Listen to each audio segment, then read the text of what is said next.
Hola amigos, mi nombre es Fernando Torres y este es otro episodio de la historia desconocida. Un lugar para conocer, descubrir y cuestionar. Un lugar para el libre pensamiento y la búsqueda de respuestas. Y en el episodio de hoy vamos a tratar de localizar a los ejércitos más importantes y mejores de la Edad Antigua. Específicamente vamos a tratar de poner uno en el podio, pero bueno, vamos a indagar sobre ellos. Pero antes de comenzar, no te olvides de darle like, suscribirte y activar la campanita si es que te gusta el contenido de este video. Lo mismo que no te olvides de dejar tu comentario, pregunta o reflexión abajo. Vayamos a la batalla de hoy. Bien, como ya dijimos, entonces vamos a tratar de encontrar a los ejércitos, de ser posible, a los tres mejores ejércitos de la antigüedad. Y de alguna manera estamos continuando con otros videos, por ejemplo el video número 10 de lo que es la historia universal, la historia universal de la guerra, que de alguna manera nos incluye, ¿sí?, como pueblo, como civilización, como nación, en esta gran historia de la humanidad. En el video número 10 habíamos empezado a hablar de, bueno, les voy a poner igual el link para los que no lo hayan visto, pero habíamos estado hablando del origen de la guerra, de su naturaleza cultural y de la guerra primitiva, lo mismo que en otros videos que después voy a ir poniendo.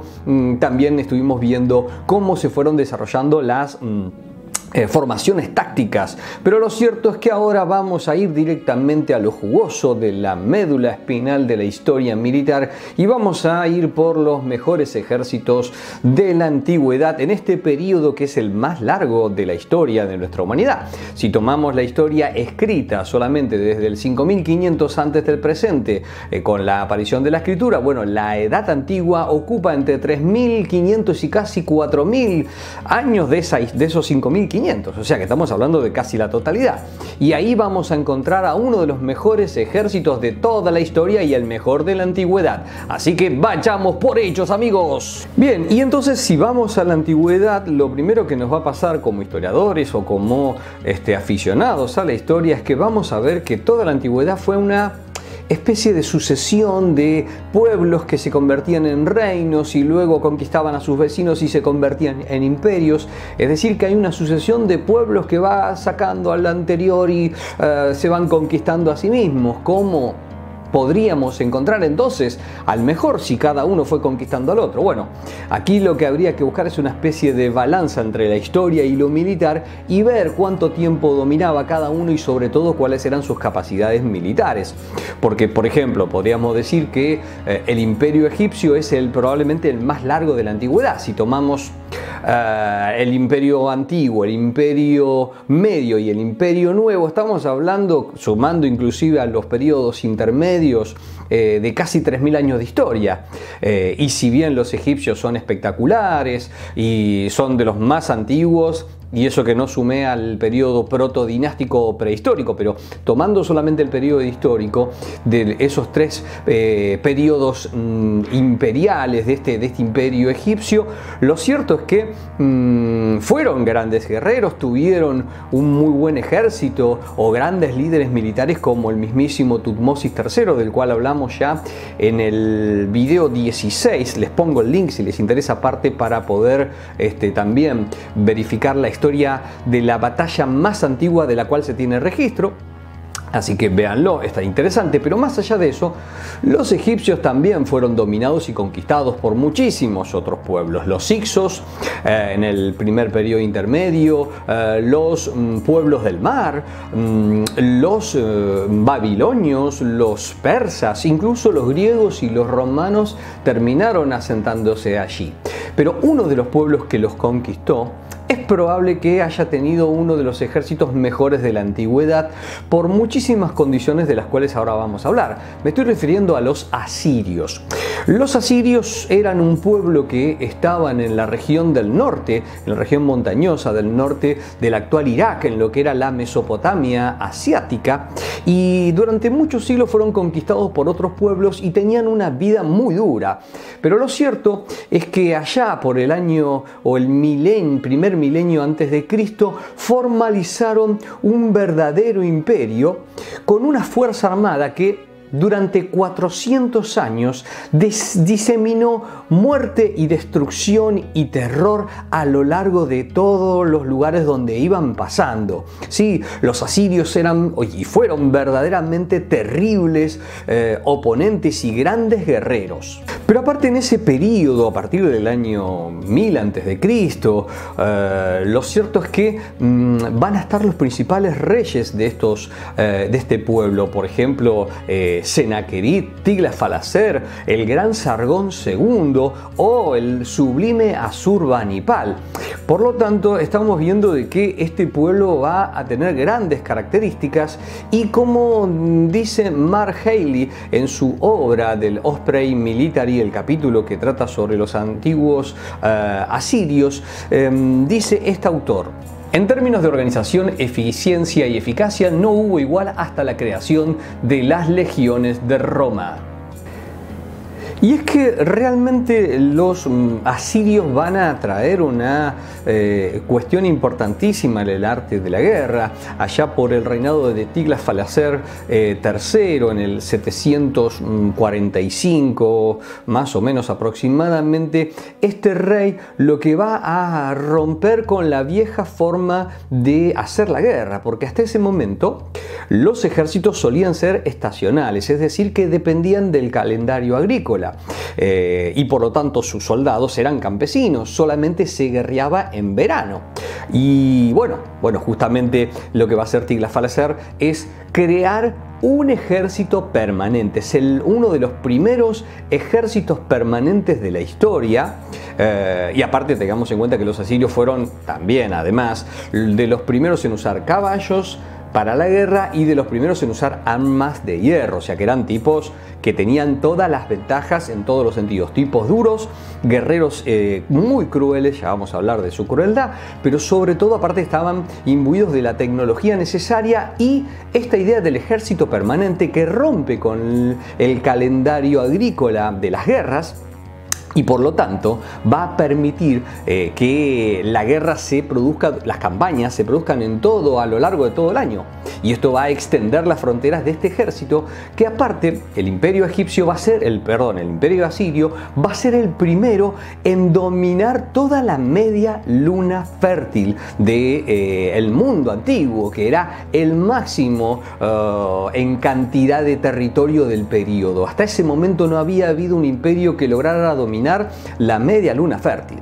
De esta manera entonces se pasa a un ejército permanente, el llamado Kisir-Sharruti, que va a tener distintas características, pero la primera es que combina distintas armas, incorpora la caballería pesada, en este caso tirada por dos carros, al ser de los primeros en utilizar dos carros por dos caballos, al ser de los primeros en usar los caballos, tienen estos primeros carros que después se convierten en carros pesados de 4 caballos con 4 soldados arriba, o sea, una bestialidad. De todos modos van a ser también los primeros en que terminen descartando en el siglo VII a los carros para directamente ir al lomo del caballo. Son de los primeros jinetes y arqueros montados. Al principio montaban a 2 en pareja y finalmente de a 1 solo. Y también los van a usar como principales sistemas de mensajería en las distintas cortes y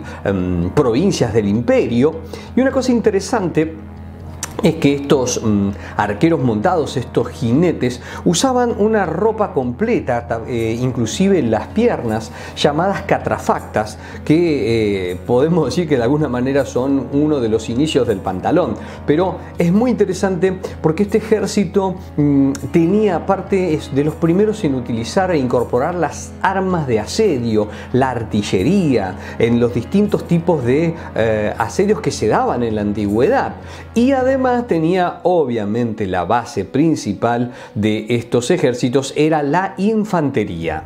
La infantería llamada Sukshepi estaba integrada por distintos especialistas, principalmente los arqueros, los honderos, que eran hostigadores, los lanceros y los que llevaban o los porta escudos. De todos, los más importantes eran indudablemente los arqueros. Los asirios son de los primeros en utilizar lo que es el arco compuesto. Si se fijan bien, entre los videos que hemos subido hay uno específico sobre la breve historia del arco, que se los recomiendo. Voy a poner también el link si les interesa. Ahí se habla de los distintos tipos de arcos, entre ellos el arco compuesto asirio, que tenía un alcance fenomenal, desde los 250 hasta los 600 metros. ¿Sí? Verdaderamente impresionante este ejército, que aparte también incorporaba a los mercenarios. En el caso de Sargón II se destacan unos 50 carros tirados o manejados por israelíes, es decir, al mejor estilo de los Gurkhas de los británicos, del ejército británico. Un ejército realmente que podía transitar, hacer diariamente unas 30 millas, lo que nosotros diríamos unos 48 kilómetros diarios, que es una enormidad para la época. Hoy todavía es una enormidad, y que en número, si miramos las fuentes, bajo el reinado de Salmanasar III, allá por el 850 a.C., siempre hablamos, bueno, llegó a alcanzar un ejército de 120.000 hombres, que era una cifra imposible ya para la época. Era impresionante, nunca se habían alcanzado semejantes números. El ejército de los asirios era impresionante. Sus tácticas, sus tácticas en líneas generales se manejaban primero sobre todo con el hostigamiento, la capacidad de lo que se conoce como fuego, un término militar, de alcanzar con lo que es arqueros y honderos al enemigo, enviar por los flancos y atacar las alas enemigas con la caballería pesada o con los jinetes de la caballería ligera, y finalmente los lanceros que avanzaban y acababan con todos los enemigos. Otra de las tácticas que solían utilizar los asirios era directamente la deportación de los pueblos conquistados. ¿Qué significaría esto? Bueno, agarraban al pueblo completo, a los sobrevivientes, y los llevaban al otro lado del imperio. De esta manera desactivaban posibles levantamientos, porque la población local no iba a ayudar a los recién llegados. Y el caso más reconocido, que también lo van a aplicar después los babilonios, es el de la deportación completa del pueblo israelí, del pueblo judío, el pueblo hebreo antiguo. Y se van a destacar principalmente, entre otras cosas, por su terrible crueldad. Los asirios empalaban a Dios María Santísima. Hay bajos relieves que son terribles de la extrema crueldad con la que los asirios anualmente arrasaban las tierras que ya dominaban. O sea que todos los años hacían campañas para no quedarse ociosos. O sea que eran terribles, terribles. Y esto los pone en este podio de los 3 mejores. Inclusive yo me atrevería a decir que por momentos es la segunda fuerza. Ya vamos a ver realmente cuál sería la segunda fuerza, pero yo sé que la gran mayoría van a pensar que no, mejores fueron como soldados los espartanos, por ejemplo, ¿no? La infantería espartana, los hoplitas espartanos.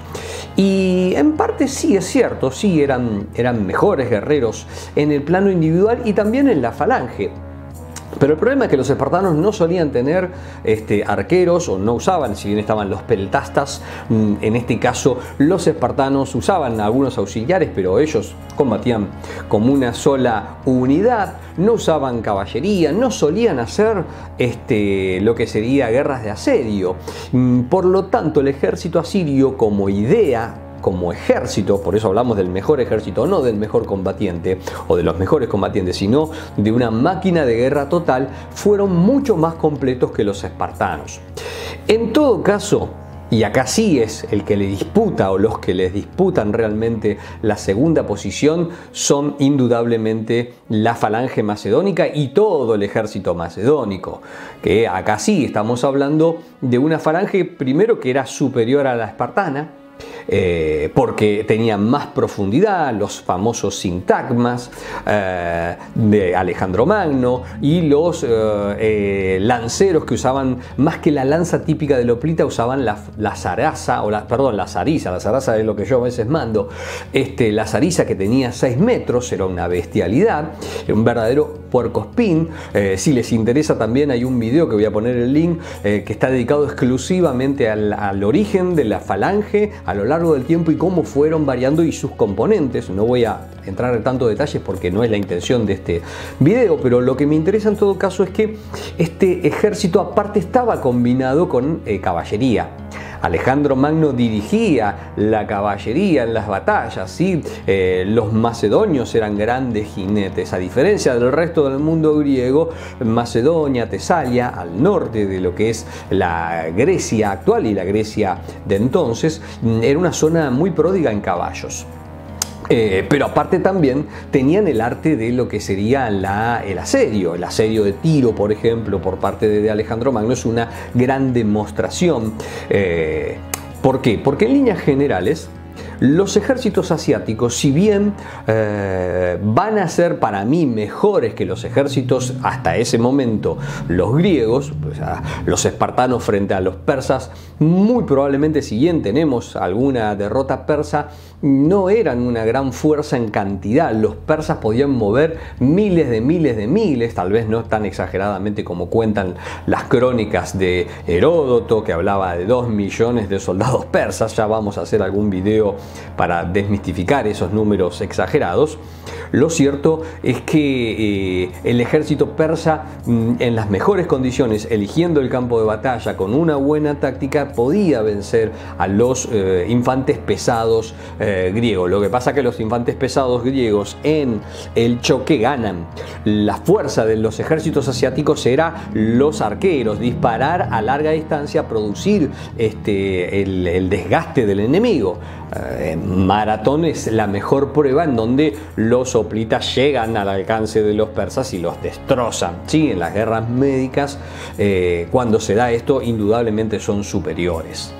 Es así que cuando pensamos, descartemos a los espartanos, porque vuelvo a insistir, por ejemplo, cuando hicieron el asedio, el sitio de Atenas, lograron un buen resultado porque se dio una peste dentro de Atenas y se llevó al mismísimo Pericles, pero en realidad no eran grandes expertos. Los macedonios sí. Los macedonios pueden ocupar un segundo puesto honroso frente a los asirios porque es un ejército más moderno, porque fue un ejército hiperconquistador que venció en distintas batallas a distintos ejércitos asiáticos que de alguna manera son herederos de la cultura guerrera de los asirios.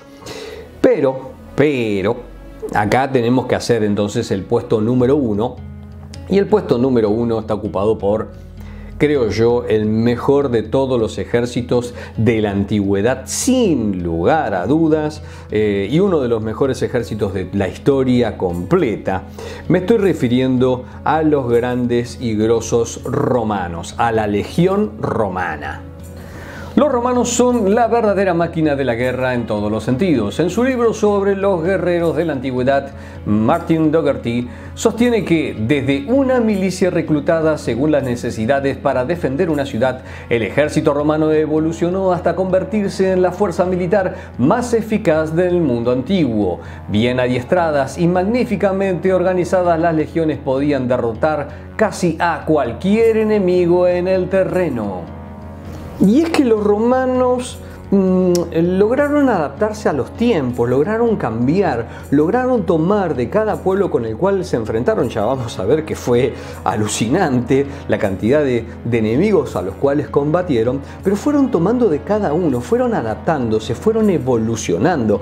Inclusive la legión, como nosotros la tenemos clásica, no fue la legión de todo el momento, de todos los tiempos. Desde la fundación de Roma, allá por el 753 a.C., la legión fue cambiando. Inclusive la palabra legión va cambiando de significado en el sentido de que en principio la legión viene de legio, que sería como multitud, agruparse, juntarse, y tenía que ver con todos los hombres, varones que podían combatir y que tenían propiedad de tierra. Esto vamos a ver que esto va a cambiar después con los legionarios que tenemos, y la idea de ciudadanía se extiende mucho más. Esto ya lo vamos a ver con lo que se conoce como las reformas marianas de Cayo Mario, pero lo interesante es que la larga historia del Imperio Romano, que nosotros lo vamos a pensar solamente en el Imperio Romano de Occidente, saben que el Imperio Romano se dividió en dos partes, el Imperio Romano de Occidente desde la fundación hasta el 473, que es cuando después de Cristo, más o menos poco más de 1000 años duró este imperio. Vamos a ver que ahí es donde tenemos que analizar la legión, mientras que el Imperio Romano de Oriente, ya que dura 1000 años más durante todo el medioevo, tenemos que pensar que, bueno, ahí ya estamos hablando de Bizancio, Constantinopla, es una historia aparte. Nosotros vamos a analizar el ejército romano clásico del Imperio Romano en su totalidad, pero más pensado en Occidente, ¿sí? Por eso, de alguna manera, la fecha de defunción es la caída de Roma a manos de las invasiones bárbaras. Es así que entonces este ejército romano, esta legión primigenia, desde la época de la monarquía, empieza a tomar forma respecto también a lo que serían los soldados campesinos. Tiene todavía esta idea de ciudadanos que poseen tierra, pero que se dividen en distintas categorías. Se habla de 5 clases en principio de guerreros o soldados, ligados a su capacidad económica y de proveerse el armamento. La primera clase era la de los más ricos, que estaban equipados al mejor estilo de hoplita griego. Y aparte todavía se va a combatir durante mucho tiempo con el sistema de falange griega, que era el mejor y el más probado. Las clases 2 y 3 estaban armados de la misma manera que la clase 1, pero con armamento de menor calidad, ¿sí? Dado sus recursos menores. La clase 4 era ya más directamente guerreros con jabalinas, a lo sumo tal vez algún escudo. Y por último, la clase número 5, que era la más pobre, era directamente la de los que eran hostigadores, los que usaban ondas, los que atacaban a mayor distancia y con menos equipo. Había también una clase más alta de todas, que era la de los equites, que, como dice su nombre, viene de equinos, eran los que andaban a caballo, pero tanto los hostigadores de la clase número 5 como los equites eran menores en número, porque la antigüedad fue siempre el dominio de la infantería, la masa, ¿sí? Cuando nosotros pensamos en la caballería tenemos que pensar más en la Edad Media. Esto ya lo vamos a ver en algún momento cuando lleguemos a analizar el pasaje de la antigüedad y las formas de lucha en ese periodo al dominio de la caballería, del caballero medieval, justamente en el medioevo, que ya lo vamos a explicar un poco mejor que ahora, pero lo que nos interesa para el momento es entender que la infantería es la que domina los campos de la antigüedad sin lugar a dudas. Pero como ya dijimos, en principio esta legión combatía de la misma manera que lo hacían los griegos. Hay una gran herencia griega en la cultura romana, y aparte porque eran los mejores ejércitos ya comprobados por Alejandro Magno, la falange. Pero hay un problema, que la falange es muy buena para combatir en llanuras, pero Italia, si vemos el mapa, vamos a ver que es un terreno muy irregular, una geografía realmente compleja, y por lo tanto vamos a ver que ellos van a terminar abandonando el sistema de falange para otro nuevo que ya vamos a explicar, pero que es interesante porque esto les permite adaptarse en unidades tácticas menores que van a estar más adaptadas y evolucionadas en función tanto de los enemigos que van a enfrentar, como también del terreno en el cual van a luchar. Porque a diferencia de los griegos, los romanos no tenían la suerte de tener que combatir con otra polis que les declaraba la guerra formalmente y que combatía con ciertas reglas emparejando las circunstancias. No, acá combatían con distintos enemigos en lo que es la Italia de la antigüedad, en donde te atacaban y contraatacaban cuando se les ocurría, y vamos a ver que estaban rodeados de feroces enemigos. Distintos pueblos se enfrentarían a los romanos. En el norte y centro de Italia se encontraban los ecuos, los umbrios, los etruscos y los volcos. En los valles y montañas meridionales estaban los samnitas. Los ilirios, por otro lado, estaban instalados en la Puglia y la llanura véneta, en el Adriático, y hacia el sur estaban los griegos y fenicios, que se habían instalado en las grandes ciudades de lo que se conocía como la Magna Grecia. Con todos ellos debieron combatir los romanos. La expansión de Roma comenzó cuando en el siglo V, con el fin de la monarquía y la llegada de la República, enfrentaron a los etruscos, a quienes derrotaron en el siglo IV a.C., y luego a los ecuos y volcos. Tuvieron también un gran revés cuando en el año 390 los galos invadieron, tomaron y saquearon Roma, pero se recuperarían muy pronto, continuando su expansión. Entre los años del 325 y 290 a.C. tuvieron una muy larga guerra contra los poderosos samnitas, logrando el predominio final de la Italia central. A partir de este momento van a chocar contra el rey Pirro de Epiro, quien los va a derrotar en las batallas de Heracles en el 280 y Asculum en el 279. Bien, en todo caso, la llegada del rey Pirro va a ser muy interesante porque aparte trae a los primeros elefantes que eran desconocidos, pero estas victorias que va a obtener Pirro le van a costar muchísimo de sus tropas. Por eso una de las palabras, una de las frases que quedan desde entonces es cuando uno obtiene una victoria pírrica, recordando al rey Pirro, porque son batallas muy costosas en vidas propias. O sea que si bien derrotas al enemigo, vamos a ver que los romanos tienen mayor capacidad de continuar la guerra a largo plazo que uno que no tiene tanto material en vida. Y lo cierto es que en el año 275 finalmente van a vencer a Pirro en la batalla de Beneventum y van a tomar la ciudad de Talento, avanzando hacia la Magna Grecia. Y aquí se van a enfrentar al verdadero primer escollo, porque hasta ahora eran guerras menores. Se van a enfrentar a la potencia marítima y al imperio más poderoso del Mediterráneo occidental, que eran los cartagineses. Esto es el preludio de lo que se van a conocer las tres grandes guerras púnicas, como las van a conocer los romanos, porque bueno, púnico viene de poeni, que significa fenicio en latín, porque bueno, los cartagineses son una colonia descendiente de los fenicios que venían del Mediterráneo oriental, en la zona del Líbano, Siria, por ahí, ¿no? Bueno, lo cierto es que van a tener una enorme guerra con estos fenicios, con estos cartagineses. La primera va a ser marítima, cosa que los romanos desconocían, no tenían idea de la guerra en el mar, y aprenden muy rápidamente, primero con derrotas, y esta es la capacidad de los romanos en adaptarse. Ellos inventan la idea de acercar los trirremes, los barcos de esa época, equipándolos con un puente para que al tirar el puente sobre el enemigo poder abordarlo y llevarlos a la guerra que ellos conocen, que es la guerra cuerpo a cuerpo. Los romanos eran capos en ese tipo de batallas, entonces van a terminar imponiéndose.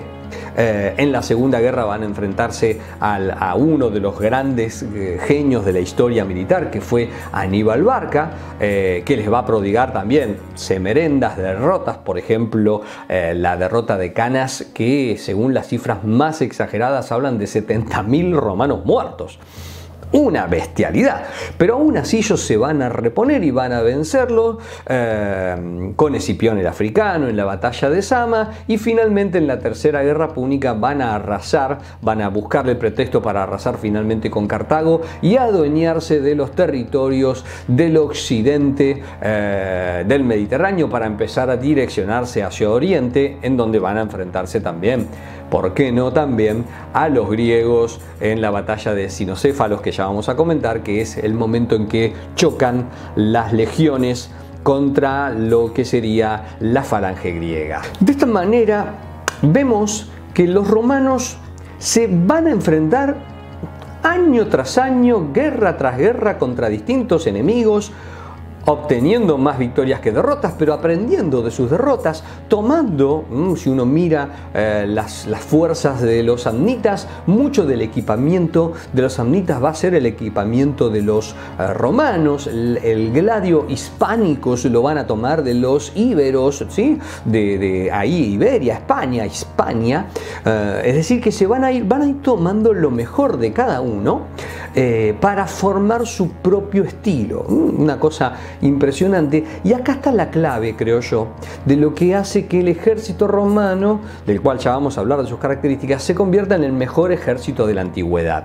No es por su capacidad de guerreros individuales los que los pone en el podio, aunque eran bastante buenos luchando. En realidad es su organización. Esto se debía a que en realidad por un constante entrenamiento podían realizar formaciones complejas y simples sin perder el orden según las necesidades del terreno. Eran más rápidos y eficaces que sus enemigos, podían marchar y cada atardecer podían armar reductos fortificados para acampar. Construían puentes temporales a su paso, obteniendo una capacidad logística que les permitía campañas de larga duración. Podían reunir mayor cantidad de hombres más rápido y mantenerlos en batalla. El ejército romano combatía entonces como un conjunto, no como individuos. Y esta es la idea. Cuando hablamos de ejércitos, justamente esto es lo que tenemos que entender.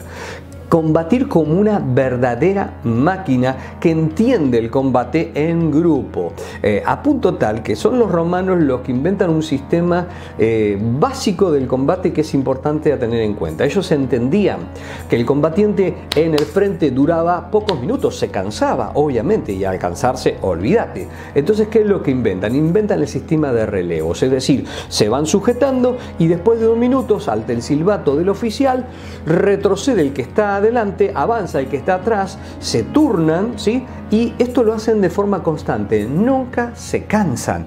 ¿Cómo podés vencer a un ejército que nunca se cansa, que puede utilizar toda su capacidad de hombres y la inteligencia para vencer al enemigo?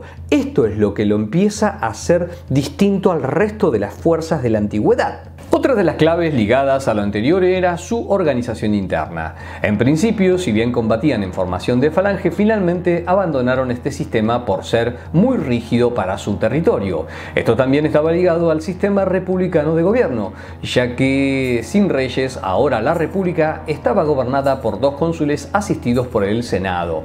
Ambos cónsules tenían el mando de una legión cada una, pero estas 2 legiones en principio eran reclutadas para luego licenciarse tras las campañas. Y esto era un verdadero error que atentaba contra la idea de los veteranos de guerra, que son primordiales en el hecho de saber hacer. Esta falencia, que los caracterizaba más como milicia ciudadana y no como ejército profesional permanente, va a ser puesto a prueba. Al principio se fue evolucionando de ciudadanos propietarios voluntarios a las levas forzosas. Muchos ciudadanos trataban de evitar esas levas porque los alejaban de sus funciones de campesinos y de sus cosechas. Se solían dividir en principio en 3 formaciones de acuerdo con su experiencia. En el primer lugar estaban los astati, los más jóvenes e inexpertos, seguidos por los soldados más adultos y fuertes, los príncipes, que promediaban los 30 años de edad. A estos 2 grupos, que ya poseían las armas más similares a lo que nosotros conocemos como legionarios promedio, me refiero a espadas cortas, el escutum y las 2 jabalinas pesadas o pilum, también seguían por último los triari, que era una tercera formación en donde estaban los soldados más experimentados y veteranos, que estaban armados similarmente a los anteriores, pero en vez del pilum llevaban una lanza larga o asta. Eran una especie de reserva que definían las batallas con resultado incierto. En combate se formaban como 3 líneas distintas en orden de cuadrícula. Las 2 primeras, la de los astati y la de los príncipes, se componían cada una de 10 manípulos, dividido cada uno en 2 centurias. Y acá también hay una cosa que hay que comentar. Bueno, cuando uno piensa en las centurias piensa que había 100 hombres. No, la palabra centurión no viene de 100, viene del nombre del rango del jefe de esta unidad táctica. De esta manera los manípulos se dividían en 2 centurias que en esa época, estamos hablando al principio de la República, la legión, la centuria tenía en ese momento 60 hombres. Después vamos a ver que crece a 80, pero eso ya con las reformas marianas. En principio tenían 60 hombres, por lo tanto un manípulo tenía 120 hombres y la primera unidad, en este caso la de los Astati, estamos hablando de 1200 hombres, la de los príncipes otros 1200 hombres, es decir que estamos hablando de unos 2400 soldados. A esto hay que sumarles las unidades de los Triari, que en este caso las legiones eran de 30 hombres, por lo tanto sumaban 600. Y a ellos hay que sumarles otros guerreros como los Vélites, que eran otros 1200 hombres, que eran en este caso los que disparaban con jabalinas y con arcos y flechas y ondas, eran más hostigadores, más para la exploración eran utilizados o para defender los flancos. Y finalmente estaban los equites que se formaban en 10 unidades cada una de 30 hombres, es decir que eran 300, que esto sí se va a mantener, los equites sí se van a mantener luego en las reformas marianas, pero esta era la primera formación de la legión, por lo tanto estamos hablando de 4500 hombres en promedio tenían estas legiones. El problema es que estas legiones se armaban exclusivamente en épocas de guerra, en épocas de crisis, y luego de la crisis se solían disolver. Y esto era verdaderamente un problema porque en la medida que fueron creciendo las conquistas, se iban necesitando más fuerzas, es decir, más soldados, pero la base era reducida. ¿Cómo poder superar este problema? A mayor cantidad de campañas necesito más hombre, pero la base es extremadamente reducida y aparte limitada en los tiempos de usarlos. Bueno, esto va a cambiar a partir del 107 a.C., cuando Cayo Mario era cónsul de la clase de la plebe, que ve en ese momento se estaba dando una guerra muy fuerte con los pueblos galos, pero además Mario estaba combatiendo en el norte de África contra el rey Yugurta y contra fuerzas que estaban en Hispania. De esta manera no alcanzaba, no había manera de poder solventar en personal con el viejo sistema de levas forzosas. Por lo tanto, Mario lo que va a hacer cambiar el sistema de sumar a material humano. ¿Qué va a hacer? Bueno, lo que va a hacer es ampliar a lo que es la clase baja porque no tenían tierras, porque no tenían ingresos, y los va a aceptar, cosa que antes no podían porque solamente se aceptaba a los ciudadanos que tenían propiedad, ahora no. Había una enorme cantidad de masa de romanos que eran pobres, los proletari, llamados así porque solamente tenían su prole, ¿sí? De ahí viene la palabra proletario. Bueno, estos proletari, estos ciudadanos romanos que eran tan pobres que no tenían más que a sus hijos, van a ser incorporados, pero aparte se les va a pagar sueldos, se los va a alimentar, se los va a equipar y aparte, bueno, esto ya de por sí, cuando se tira esta idea, el Estado pagando todo esto, muchísimos se van a sumar porque es un modo de vida. Pero no solamente esto, también la promesa de que al final del servicio se les va a entregar tierras de las que se vayan conquistando. Por lo tanto, el ciudadano romano se vuelca enormes cantidades, van a acrecentar este ejército que va a crecer y que va a obligar también a ciertos cambios. Uno de los cambios es disolver finalmente esta diferencia entre los príncipes, los astati, los triari y todos reducirlos a lo que es el legionario que tenemos en nuestra cabeza. El que tiene los dos pilum, el que tiene el scutum y el gladius, todos estaban digamos congregados en lo que sería infantes pesados. Los velites desaparecen, se suman en todo caso tropas auxiliares de bárbaros, arqueros, especialistas que también con la promesa de que después de 20 y pico de años de servicio, creo que eran 25, se les ofrece la ciudadanía y alguna región en las fronteras para que puedan cuidarlo, lo cual para los bárbaros esto les venía bárbaro. Me salió redondo, porque claro, era la posibilidad de vivir bien con las comodidades que tenía este imperio. Sí, entonces vamos a ver que las legiones crecen en muchos aspectos en calidad. Al abrir a toda la ciudadanía la posibilidad de ingresar al ejército, este ejército se vuelve permanente y la idea de la instrucción y el adiestramiento comenzó a ser un trabajo diario y constante, redundando en la mejora física, en la destreza y en la disciplina de las legiones. Los soldados comenzaron a practicar con espadas de madera y escudos más pesados que los reales, lo cual les daba más facilidad luego para usar los del equipo del legionario. Además, estos denominados legionarios empezaron a reunirse en lo que se conoce como contubernios o subunidades de 8 legionarios que compartían una tienda y una cazuela de campaña. La centuria se formaliza entonces como la unidad táctica capaz de marchar y luchar de forma autónoma. Esto quiere decir que llevaban todo lo que necesitaban para la campaña. Incluso cada centuria tiene un arma de artillería, el carro balista,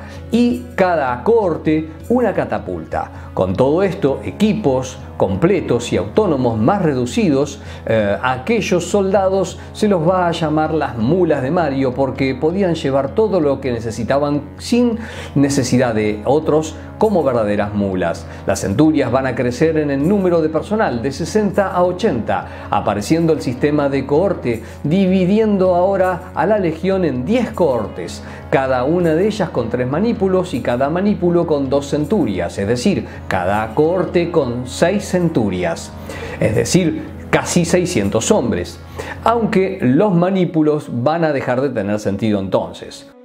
Contra estos ejércitos ya no hay con qué darles, porque van a poder combatir en cualquier lugar, en cualquier tamaño, siempre van a tener la posibilidad de acomodarse, a diferencia de las falanges que solamente podía atacar hacia el frente. Las cohortes y las centurias van a poder atacar hacia cualquier lado, eran autónomas, y aparte porque acá hablemos de cómo peleaban los romanos. Los romanos en principio una legión entre 5 y 6.000 hombres, 2 legiones entre 10 y 12.000. Bueno, lo primero que hacían era tener la capacidad de fuego, arrojar sus 2 pilum, es decir, estamos hablando entre 20 y 24.000 pilum que van volando y que pegan e impactan en el enemigo. Si no lo matan en los escudos, estos pilum tenían, como estaban hechos, la parte fina de hierro dulce se doblaba, por lo tanto eran impracticables para que el enemigo a su vez los arrojara, lo cual estaba buenísimo, pero una vez que impactaban en el escudo era muy difícil sacarlos si se doblaban. Esto, ¿qué hacía? Volvía incómodo al escudo del enemigo y por lo tanto debía deshacerse, dejando libre ante el enemigo, en este caso el romano, que venía y que te podía destrozar. De esta manera se producía la guerra en la cual los romanos ganaban, que era la guerra cuerpo a cuerpo. Sí, ¿por qué? Porque ellos con el escutum y con la espada corta, el glaudio, apuñalaban. Eran verdaderas máquinas de matar, no había con qué ganarles, y se van a imponer prácticamente en todas las batallas, exceptuando alguna derrota, como la famosa derrota de Teutoburgo, en donde no pueden formarse porque están en el bosque, o la batalla de Carrasa, en donde que era el que venció a Espartaco, ahora no me acuerdo, Craso, ¿sí? Marco Licinio Craso es vencido por los partos, que lo llevan a un lugar en donde lo matan de sed e inclusive lo terminan matando a él y a todos sus hijos, y de ahí viene la famosa frase de Craso error que te mandaste, flaco. Bueno, exceptuando esas batallas, algunas en donde sí, obviamente nadie es infalible, lo cierto es que los romanos en líneas generales, cuando iban a la batalla, no había manera de ganarles. No había manera de ganarles porque aparte ellos eran los mismos que al momento que avanzaban construían las vías romanas. Por lo tanto podían llegar rápidamente a cualquier lugar del imperio y darte para que tengas guardias y archives, y obviamente esto los va a convertir en los mejores. ¿Cuándo van a perder los romanos? Porque bueno, también pensemos en la batalla de Cinocéfalos, que es la gran prueba en donde se enfrentan a los soldados macedonios, a la falange macedonia. Bueno, aquí vamos a citar una cosa muy importante e interesante. Dice, la falange macedónica o de Macedonia hizo retroceder inicialmente a los romanos, pero perdió la cohesión por lo accidentado del terreno y la dureza del combate. Cuando la falange se descompuso, los romanos superaron a sus adversarios en la batalla cuerpo a cuerpo y lanzaron un ataque por los flancos contra el centro macedonio. De esta manera vemos que los romanos eran indestructibles, eran impresionantes y amigos, solamente los romanos van a perder cuando los romanos se enfrenten a sí mismos. Solo cuando una serie de guerras civiles debilitó al imperio, el ejército perdió el control de las fronteras y se inició la decadencia. De esta manera estamos llegando hacia el final y vamos a dejar entonces aclarado que el podio indudable de los ejércitos de la antigüedad, el mejor ejército, el único, el verdadero, fue el romano. Luego podemos hablar de los macedonios y finalmente detrás los asirios, pero los romanos se llevan el primer puesto. Y si no están de acuerdo, me escriben abajo, no digan malas palabras, pero sí, díganme su parecer y los vamos discutiendo como siempre solemos hacerlo. Hasta aquí hemos llegado. En los próximos capítulos veremos otros temas. Cuando retomemos la historia universal vamos a empezar a ver el final de la antigüedad y la llegada de la Edad Media con nuevas formas tácticas, las invasiones y demás, la caballería, los castillos medievales, pero esa ya es agua de otro abrevadero. Así pues, hasta la próxima batalla, amigos.